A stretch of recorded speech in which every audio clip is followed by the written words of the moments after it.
Okay, mic check 1 2. It's the Y2K Collector, and I am back to respond to a good chunk of comments that I've gotten on my channel lately. But before I go ahead and do that, I wanted to start this video off by saying a shout out to Iowa Retro Gamer Dad, a channel that I followed for some time. And from what he's posted on his last video, looks like he's going to be taking a little bit of hiatus. So to you, Iowa Retro Gamer Dad, I say take all the time you need, rest up, relax, take that time to connect with your family, get your things in order, and the YouTube family will be here waiting for you when you get back. And I think that's so important. You know, it's always good, whether you're on YouTube or not. Recognizing when you're hitting a place of burnout, recognizing when you need to get some of your priorities in order.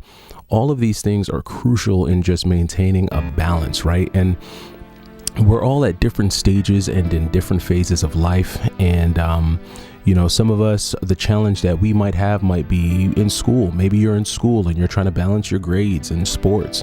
Maybe you're just coming out of college and you're trying to figure out what industry you're going to get into, and it's a rough job market, and so you're trying to balance, you know, maybe some of your hobbies with, you know, entering adulthood, and if you're a parent, right, and you're married, or whether you're not married, you know, balancing, you know, work life with your children, it's sometimes it can be a lot.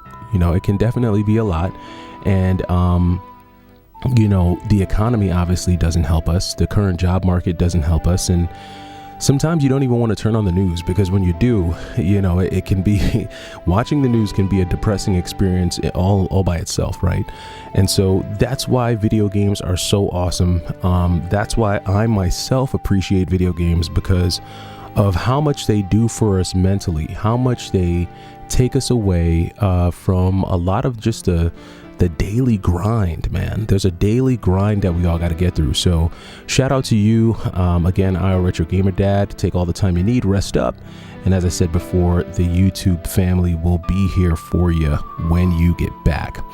And with that being said, we're gonna go ahead and dive into some of these comments, and I'm gonna kind of just, you know, I wasn't really sure where to start here, but I wanted to go ahead and start with one of the more recent comments that I got. I got it actually today, so I'll go ahead and share this one. This one comes from SN Nardos Jr., I think.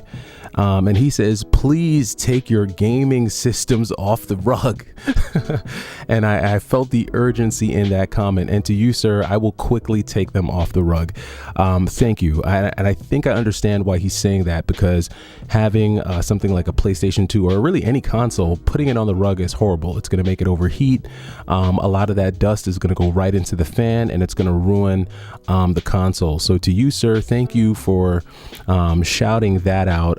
Definitely am going to do that. I'm going to take it off. And, you know, repairing older consoles is a pain in the neck, right? So anything that we can do to preserve them, we want to do them. We want to do that, rather.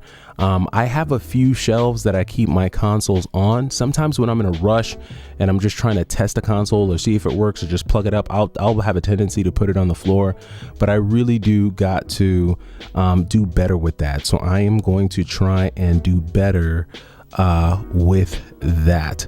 All right, so moving along, and I think we're just gonna work our way backwards,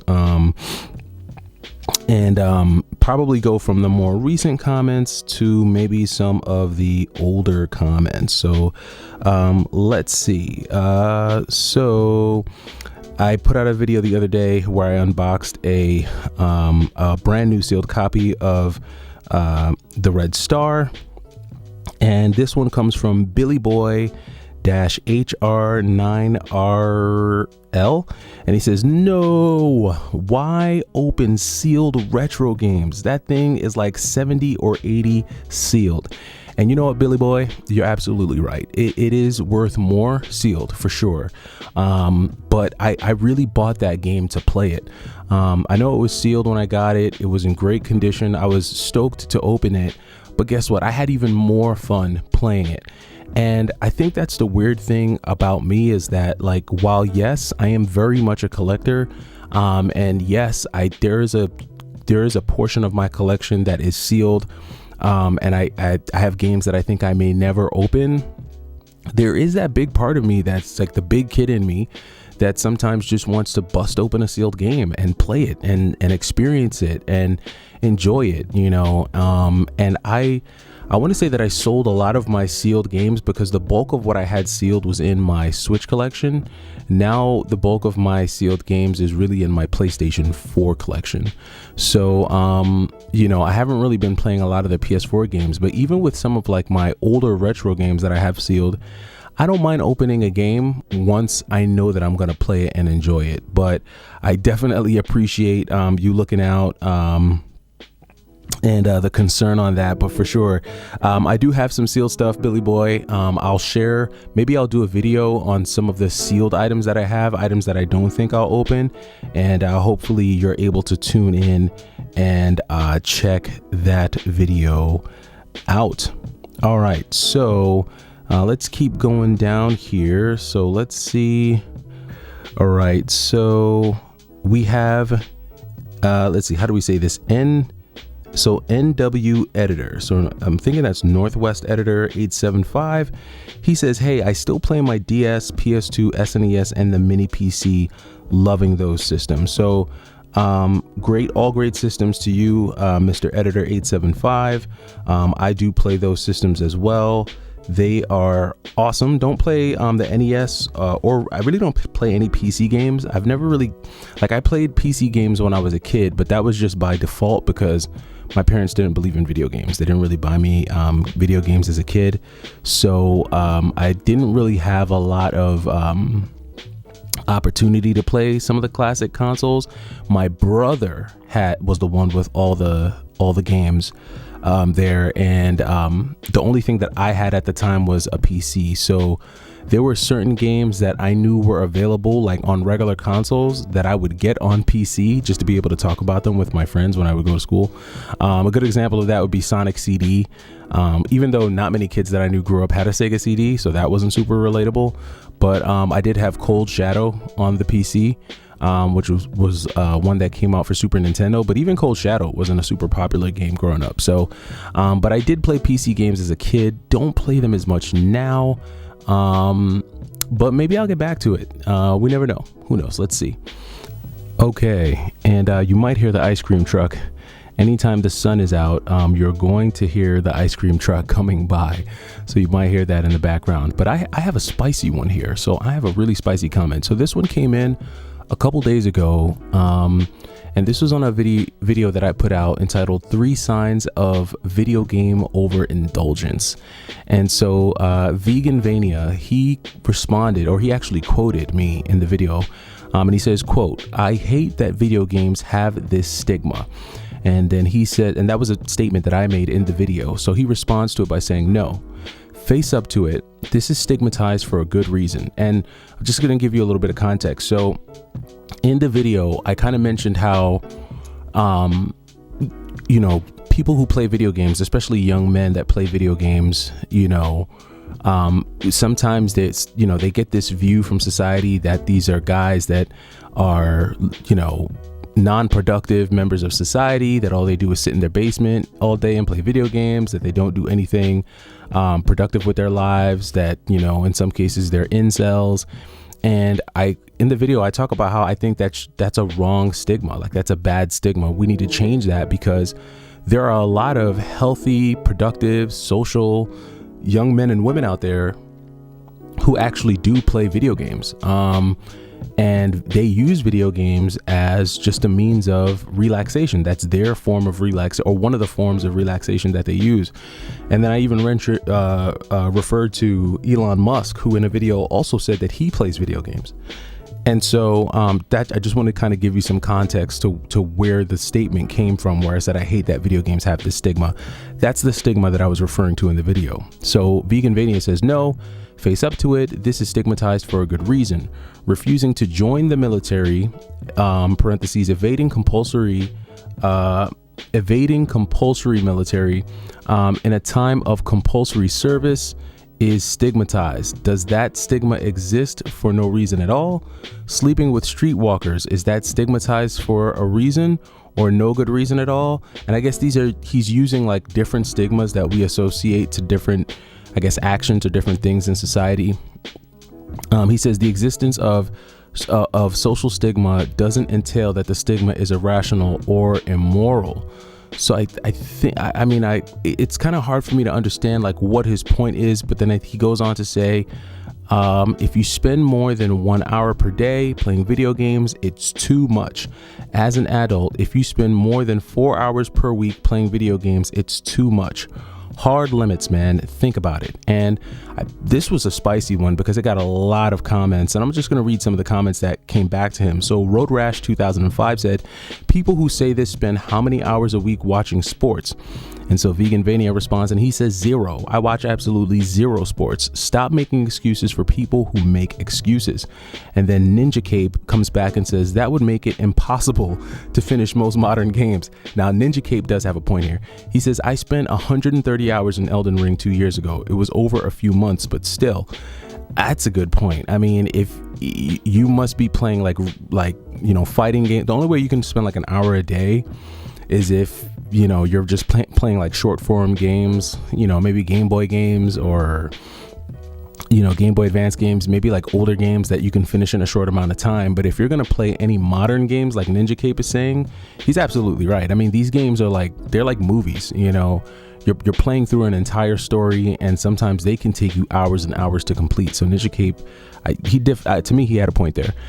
Then comes Dark Ruler, who says, talking from a fictional pedestal, aren't you? Not everyone's situation is the same as you. If you want to only game 1 hour per day, have at it, but don't come to a public forum and say that whoever doesn't do the same as you is wrong. And then a Bas Lesil says it's very what does he say? He says it's a very real pedestal. And then he quotes, I think, Vegan Vania when he says not everyone's situation, or no, actually he quotes, who's he quoting here? Not everyone's situation is the same. He's quoting Dark Ruler, actually. He says, not everyone's situation is the same as you. Nobody's situation is the same as mine. Not even one person actions have consequences. And he's responding to Dark Ruler.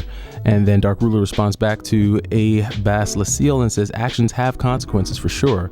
I never implied otherwise. OP said a blanket statement that if a person games more than 1 hour per day, as he seems to do, then you're doing it wrong. Who gave him the authority to state that as fact? I certainly game more than 1 hour per day and have no issues whatsoever with my life. Like I said, not everybody's situation is the same.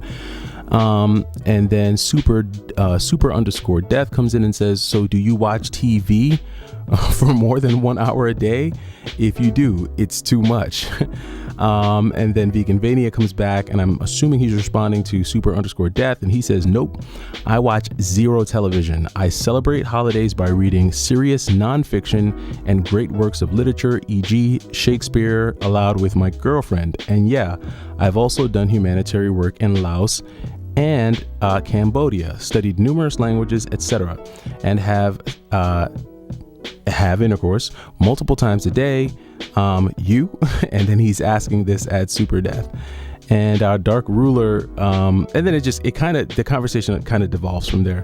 I'm not gonna go through the rest of it, but this was a very touchy one. And I definitely didn't mean to stir up the pot with what with that video, but it seems like that's a really sensitive topic, right? Like there's, the stigma around playing video games and, how you're viewed if you do play video games a lot versus if you don't play video games a lot, and what you're spending your time doing. And I think the biggest thing that I got out of all of that discourse going back and forth was that pretty much, everybody's situation is different. There are people who go to medical school, travel the world, do humanitarian work, know a ton of languages, are extremely smart, have master's, bachelor's degrees, have PhDs. You have people who have started Fortune 500 companies. You have billionaires i.e. Elon Musk, who play video games consistently. Do I think Elon Musk sits in a room and plays, 50 hours of video games per month? Probably not. But I don't know if he plays just 1 hour or 4 hours per month. I really don't know. And I think you just kind of have to know what's your limit, right? You have to know how much is too much, how much game playing is going to take away from you being productive versus how much game playing helps you decompress from all the stuff that you do. I mean, earlier in the video, I mentioned IO Retro Gamer Dad, and one of the reasons he said that he wanted to kind of take a step back from making YouTube videos is because he wanted to actually relax and play video games, and I'll be honest with you, as a content creator, especially with the amount of content that I've been creating over the past couple weeks, it does take time. Now, I've spent about 2 years refining my process so that it's rather quick for me to film and put out a video. Like, I don't spend a lot of time editing. I don't spend a lot of time, researching and things like that. And I want to say 99.99999% of my videos are straight off the top of my head. I never script anything. I never write anything out because I'm just giving you me. I'm just giving you my thoughts. I'm giving you my life, my opinions. And so for me, the process is pretty quick. But if you're a person or if you're a content creator who does invest a considerable amount of time in prep, in scripting, in lighting, in editing and all that stuff, then yeah, now it's a time consuming. Now it's another job and you have to figure out how to balance that out. So I would say that this is definitely an interesting topic, probably one that's worthy of more debate. Maybe I'll make a separate video just touching on that, but with the amount of replies that video got on that comment got, I thought it was interesting to look at. So we're going to move on here to another another comment. So we have a comment where, let's see, someone commented on my video, there's another comment on the video that I made, 3 signs of video game overindulgence. And someone asked me what SNES game I was playing. And I think they were probably talking about the 2 SNES games I had towards the end of that video. So one of the games that I was playing in that video was SWAT Cats for the Super Nintendo. Pretty cool game from the 90s. And then the other game that you see like towards the second half all the way to the end of that video was Sky Blazer. It's a very fun game. It's an easy game, but a fun one at the same time. So that just answers that. And who asked me that? That was asked me by Cosmos Affinity. So that's the game I was playing, Cosmos Affinity. I was playing,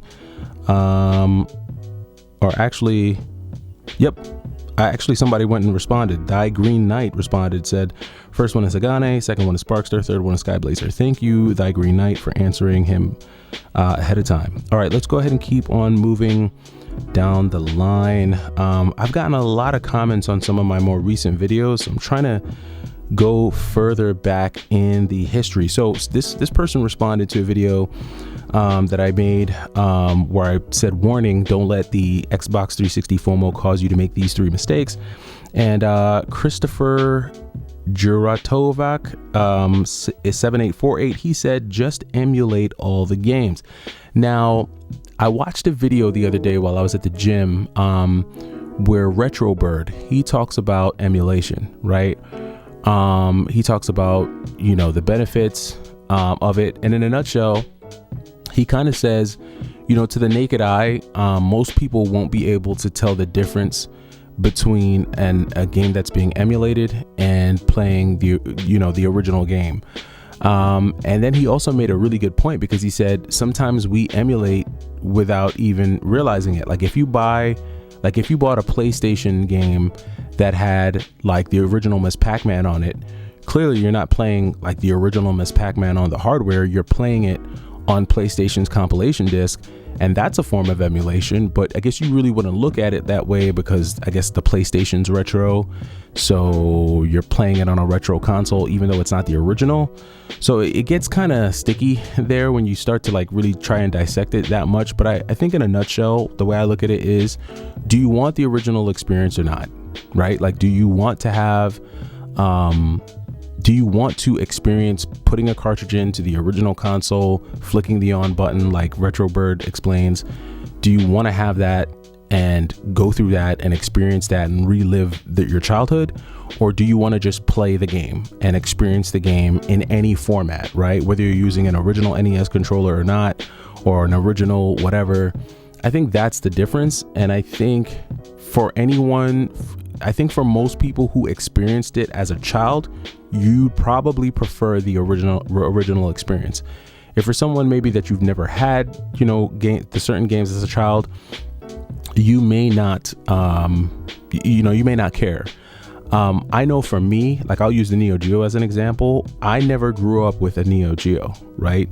So, but I knew based on the types of games that I like that there were Neo Geo games that I would love to play. So when the Neo Geo Mini came out, I was super excited because it allowed me to play games like Blazing Star, Last Resort, Polestar, Sengoku. Like it allowed me to play a lot of those really fun games. And I was stoked, but there was still a part of me that was kind of interested in seeing like, okay, what is it like though playing it on an actual AES? And I can say that you may laugh, but I purchased a copy of Last Resort at the beginning of the year, and I've actually played Last Resort on the original AES. And while it is more nostalgic and I can somewhat get an idea of what it might have felt like playing these games back in the 90s, convenience wise, picture clarity wise, like everything else wise, it's way more fun playing it on the Neo Geo Mini, because it's easier to hook up. It's HDMI. It scales pretty well to most, HD TVs. And it's just a more convenient experience. So I guess it just really depends on, what you're looking for and if you're chasing an experience. All right, so we're going to keep going here. So this is from a video that I put out a few days ago.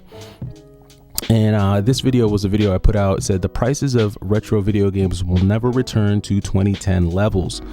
And on this one, I got a lot of comments on this one, but here's a comment that got 6 replies. So we're going to get into this one. So we have Mystic Gargoyle, who says there is already a decline in retro games, at least when it comes to certain countries in Europe. Most young kids today from 10 to 20 doesn't care about retro games. They think it's old and boring. They want to play modern co-op or online games where they can play with friends. So the problem with old retro games is that it stops with the generation from 35 to 55 that grew up during the 80s and 90s. Eventually, all those old games will be impossible to resell at the price they go for today to new young users. Sure, it will still be a minor niche thing, but for those that think they can flip their Castlevania and Zelda games in 10 to 15 years for a higher amount are not in touch with reality. Those that buy the expensive games today are established adults with stable income. The problem is that we get older and at some point we want to sell them, but it will be impossible to get a decent price like today. So the market is now today. Remember that we are Remember that we were much younger in 2010 than in 2024. So the age factor is very relevant. Retro games is not Bitcoins, which keeps increasing in price as an investment. Games are meant for fun and should not be valued in price. Young people today are growing up with the mindset of becoming minimalists. They appreciate digital games because it's much more convenient. To sum it up, retro games in the coming years will become a minor niche for the coming generation. Most retro games will go for nickels and dimes besides those that are produced in very limited quantities. The digital time is coming whether we like it or not. The market and the overall industry follows the mindset of young players, not midlife adults. Mystic Gargoyle, well said. Let me just go ahead and I think you clearly articulated that point. There are some things I agree with, there are some things I disagree with, but let's go ahead and read some of the comments. So Alan Bauer 9959 responded and said, what you said at the end of your comment is why I think retro games will go up in value in the future. Everything will be digital, and people that are 30 now and don't care about a game may love to play the physical version, as that's what they grew up with when they are 50. Mystic Gargoyle responds to Alan Bauer, who would the buyers be when many of us are old and has lost interest in video games? Young people doesn't have interest in buying physical games. They certainly don't care about retro since they don't have any nostalgic emotions attached. Many of us has been buying retro games because we want to get in touch with our past, but at some point we get too old to care about owning all that stuff. So the market will be non-existent because young adults can't connect to physical games. They think that physical games are clutter and want to have everything stored on their hard drives. We can disagree, but I have thousands of physical games, but I in no way will ever think that the market will still be there in 15 years. I buy games for fun because the time flies fast and buyers' habits change constantly. Alan Bauer responds to Mr. Gargoyle and said, like I said, the buyers will be the people who are 30 now, who 20 to 25 years ago were playing SNES to PS3 games and everything in those generations. As you said, everything will be digital, and if they want to play on original hardware and original software, they will buy it. Mr. Gargoyle says to Alan Bauer 9959, I respect your opinion, but I strongly disagree that they will care about OG hardware. They will opt for digital solutions via emulation since it will replicate old hardware one-to-one in the future with cheap solutions like FPGA, etc. If they want to play retro, time will tell though. Then the real J Stone 2344 says younger people played online games. He says younger people played online games, found it boring even more because companies lacked creativity, leaving the consumers behind. Why do so many shooting games outside of Fortnite? Why do so many shooting games outside of Fortnite is failing? You tell me. So Mr. Gargoyle comes back and he says to the real J Stone 2344 because they stick to a few online games, but they play them much longer than single player games. It's not just about the game, it's about the community around the games as well. Take Counter-Strike, for example. It's been popular since the 90s, so maybe they play a handful of games, but for many, it's enough for them coming back to it over and over again. So I think everyone in this conversation here is making some really great points, and I understand what Mr. Gargoyle is saying. He's basically saying, in a nutshell, that the market that we see now, or the size of the market that we have today, is not going to be the size of the market that we have 25 to 30 years from now. To that, I say yes. But I look at that niche, because he kept using the word niche, and that's really important. I think that there are a ton of niches out there. You have the Star Wars niche. You have the classic car niche. You have the baseball card niche. You have the comic book niche. You have the record player niche. You have bottle cap collecting niches. I think that there's always going to be niches in existence, and you don't need to have the same size market that you have today to be able to buy or sell certain video games. So that's what I think. Now, do I think that, if 1 million people decide to all sell all of their retro games at one time 30 years from now, do I think that those games will sell at high prices? No, but that just boils down to a supply and demand thing. That's part one. And part two, I think anyone who's genuinely collecting to collect, I don't think their goal is to just sell out one day. Like, I don't think they treat their games like stocks. And if you do treat your video games like stocks, then I would sell them now and actually go buy some stocks. Because if you are treating your video games like that, then Mr. Gargoyle is right. Because if you think that 30 years from now, you're going to just be able to sell all your video games and then just cash out, it's not possible, because most people can't even cash out today. And this is like still retro prime time, right? Like, we're only a couple years out of the pandemic. I think retro gaming is still fresh in a lot of people's minds. And even with that being said, you still can't just cash out like that. I mean, yes, RGT85, he cashed out of his collection, but he sold it to Phoenix Resale, who's buying up everything, right? And even at that, Phoenix Resale is only buying, he's buying at 50%, right? So it's really about what your goal is. If your goal is to make money, there's 1,001 better ways to make money than buying video games, period. If you want to invest, go invest in property, go invest in real estate, go invest in Bitcoin, go invest in stocks, but don't treat video games that way. Now, on the flip side of that coin, Let's say you are a genuine collector. Let's say you've been collecting for a long time, but maybe 25 to 30 years from now, you decide you want to sell off pieces of your collection. Do I think there'll be a market there? Yeah, I do, especially if the games that you have are, like Mr. Gargoyle says, limited in quantity or are rare. I mean, I don't see many copies of Hagane floating around right now. So that tells me that there's probably going to be even less copies floating around 25 to 30 years from now. Do I think that there will be someone looking for a copy of Hagane 25 to 30 years from now? Yes, because that game is extremely awesome and it's extremely rare. So if you are going to collect with the hopes of trying to cash out, I hope that everything you're buying is top tier. I hope you're not like stacking up on Wii Sports thinking like 25 to 30 years from now I'm going to cash out on all these Wii Sports. No, that's dumb. But if you have a collection of antique, because some of these things are going to hit the antique level, right? They're going to hit like, wow, this is like, it's going to get to that point, and we're going to start looking at them probably not the same way we look at classic cars, but they are going to become antique level. All right, I think we have enough energy maybe for a couple more comments that I'll respond to. We had some good ones here, man. I didn't think I was going to take as much time. Okay, so I think we have time for maybe one more, and I think I found a good one to end off on.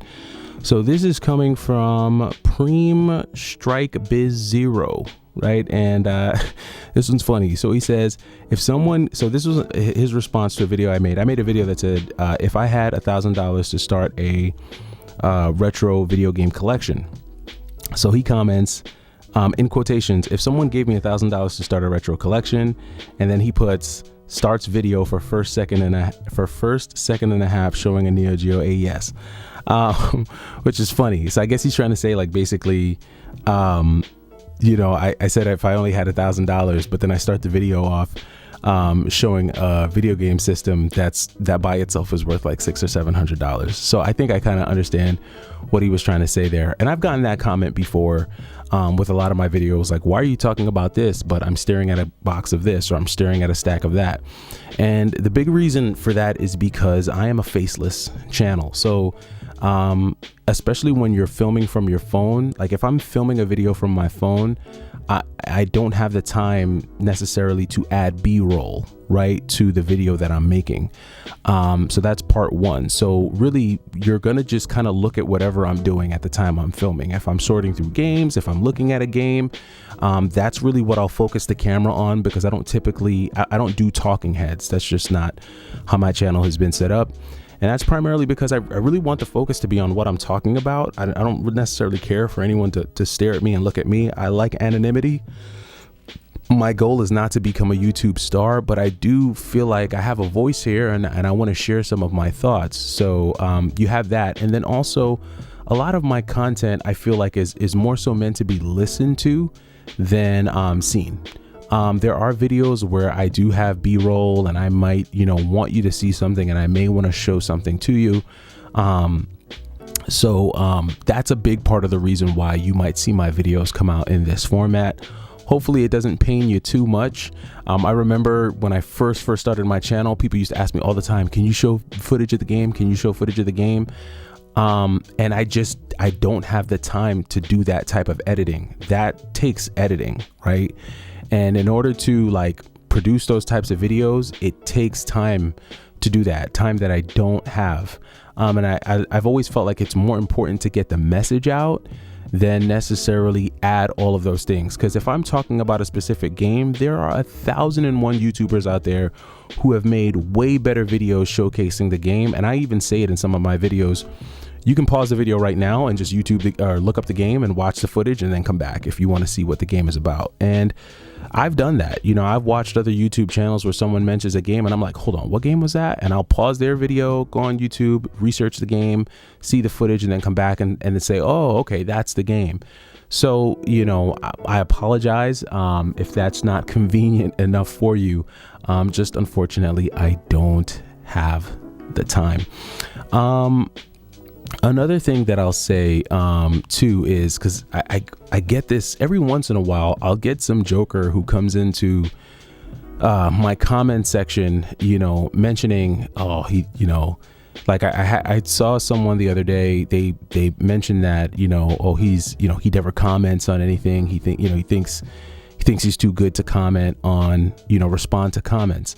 I have two ways that I respond to comments on my YouTube channel. The first way is here. When I have a moment, I'll sit down, I'll go through all the comments, and I'll respond to as many as I can in one setting.